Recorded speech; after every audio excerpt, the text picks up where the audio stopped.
છૂટાછેડા એ મહત્વની વાત નથી, પણ છૂટાછેડા પછી એના બાપા પૈસા ગણવા બેહે છે, એ આપણે શરમજનક આપણા માટે છે.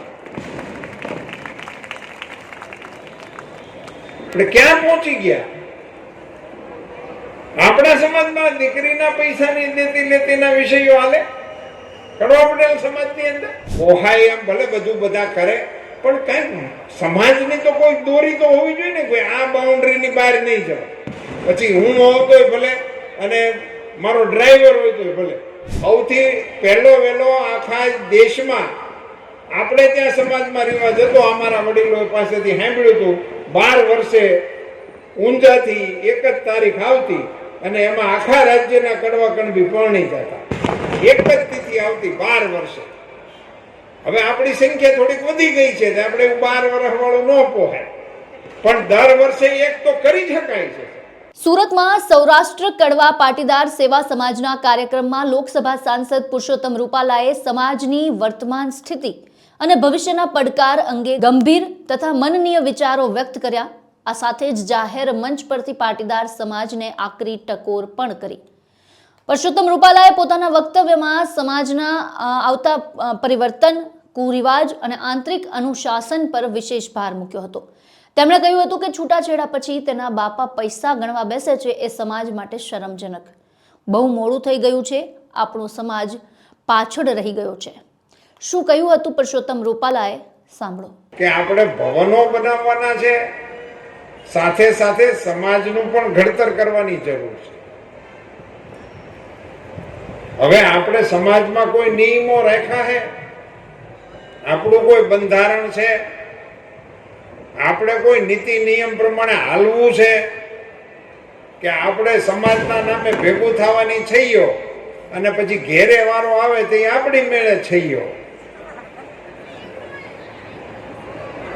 એમાં હવે ખૂબ ગંભીરતાથી વિચારવાની આવશ્યકતા છે ને અન્ય સમાજો આપણી કરતા આગળ થઈ ગયા છે. 5-25 વર્ષ પહેલા એવો સમય હતો કે આપણો સમાજ નિર્ણય કરતો અને બીજો સમાજ એને ફોલો કરતો. આજે બીજા સમાજોએ નિર્ણય કરી નાખ્યા ને આપણે તો હજી વિચારણા નથી શરૂ કરી. આ ખૂબ ગંભીર મુદ્દો છે, એમાં આપણે વિચારવાની આવશ્યકતા છે. કેટલાય સમાજે નિર્ણય કર્યા.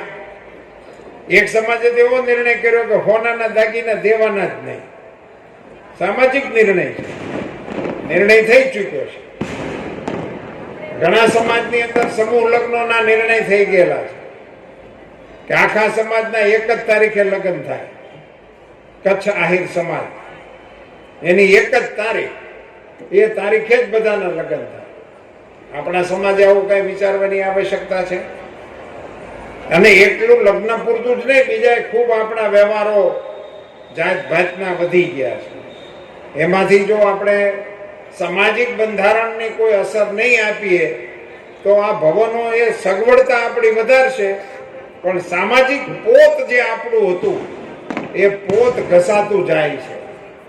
જયરામ બાપાએ છૂટાછેડાની વાત કરી, આ બધું વધતું જાય છે, એનું કંઈક કરવું જોઈએ. પણ મારા મતે છૂટાછેડા એ મહત્વની વાત નથી, પણ છૂટાછેડા પછી એના બાપા પૈસા ગણવા બેહે છે, એ આપણે શરમજનક આપણા માટે. એટલે ક્યાં પહોંચી ગયા? આપણા સમાજમાં દીકરીના પૈસાની દેતી લેતીના વિષયો હાલે.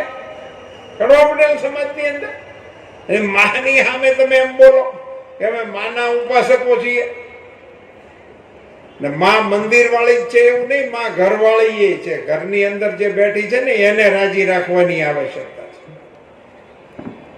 ઉપાડતા એને એને એને મેદાન આપવું જોઈએ ને. આપણું આવડું મંચ છે, આટલું ગરિમાપૂર્ણ મંચ છે. મારી કાયમની રજૂઆત હોય કે આવડું મંચ છે, 5 બહેનો આમાં બેઠા હોય, શું વાંધો આપણને? તમારે દાતા જોઈ છે, બહેનોમાંથી નેતા જોઈ છે, તો મંચ ઉપર બેહાડો ને 5 માતાજી અહીંયા બેહે તો આપણો મંચ એ સારો લાગે. વ્યવસ્થાની અંદર હવે આપણે એને જોડવા જ પડશે, જોડવા જોઈએ. એને કુટુંબની જે આપણે હવે બધા બોલે છે કે સંગઠિત થવું જોઈએ, સંગઠન કરવું જરૂરી છે. તમે સંગઠિત નહીં હો તો આમ થશે ને તેમ થશે, અને પછી ઠેઠ અમારા સુધી હાલે, બટોગે તો કટોગે, ત્યાં સુધી હાલે. અને એમાં તથ્ય છે, પણ ખરેખર સંગઠનની જરૂર છે ક્યાં, એવું તો કોઈક દિવસ પૂછો. સંગઠનની જરૂર છે આપણા ઘરમાં, આપણા કુટુંબમાં. આપણે ભેગા બેઠીને ક્યારેક જીમા છે, છેલ્લું ટાઈમ ટેબલ યાદ કરો કે આપણે ઘરના બધા એક હારે બેહીને જીમા કઈ તારીખ હતી, ગોતો. યાદ કરવી પડે એવી સ્થિતિ છે. હંધાઈને વહેલું ઉઠવાનું, મોડું ઉઠવાનું, મેનુ બધાના નોખા નોખા છે. 5 જણા વિદેશ ઘરમાં, હવે કઈ 25 વાળા રહ્યા નથી. એમાં એકની દાળ નોખી ને એકનું શાક નોખું ને એકનું સાઉથ ઇન્ડિયન ને એકનું આ ને, કેટલી વેરાયટી ચાલે. આ બધું આપણા કુટુંબોને પરવડે એવું છે જ નહીં. આપણે ત્યાં થોડી ઘણી પણ કૌટુંબિક ડિસિપ્લિન એને ફરીથી પ્રસ્થાપિત કરવાની જરૂર. રાજકોટ જિલ્લાના કોઈક સમાજનો નિર્ણય વાંચ્યો, એને ઓલું પ્રી વેડિંગ બંધ કરી દીધું, એવો હમણાં ઠરાવ કર્યો, કોઈ એક સમાજે કર્યું. હવે એ આપણે હું એવું નથી કહેતો કે આ બધું બંધ કરો, પોહાય એમ ભલે બધું બધા કરે, પણ કઈ સમાજની તો કોઈ દોરી તો હોવી જોઈએ ને. કોઈ આ બાઉન્ડ્રીની બહાર નહીં જવાય. પછી હું હોઉં તોય ભલે અને મારો ડ્રાઈવર હોય તોય ભલે, 2 જણાએ એક લાઈનમાં, એનું નામ તો સમાજ કહેવાય. નહીં તો સમાજનો મતલબ જ શું છે?